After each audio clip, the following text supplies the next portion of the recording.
L'armée ukrainienne abandonne sa principale position à l'aéroport de Donetsk dans l'est du pays.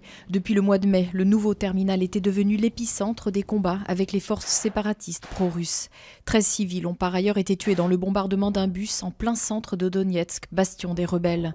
Kiev accuse les séparatistes de cette attaque, la plus sanglante depuis la signature des accords de paix à Minsk en septembre.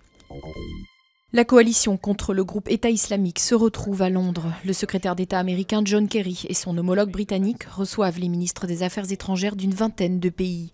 Ils doivent notamment évoquer la menace des djihadistes étrangers, ravivée après les attentats de Paris. Cette réunion intervient alors que le Japon tente de faire libérer 2 de ses ressortissants, menacés d'exécution par l'organisation djihadiste. Les patrons du transport routier sous pression, les syndicats ont repris leurs actions pour pousser les organisations professionnelles à retourner à la table des négociations salariales, alors qu'elles ont décliné l'invitation à un nouveau round de discussion, un refus que le gouvernement a déploré. Les syndicats demandent maintenant à être reçus par Manuel Valls.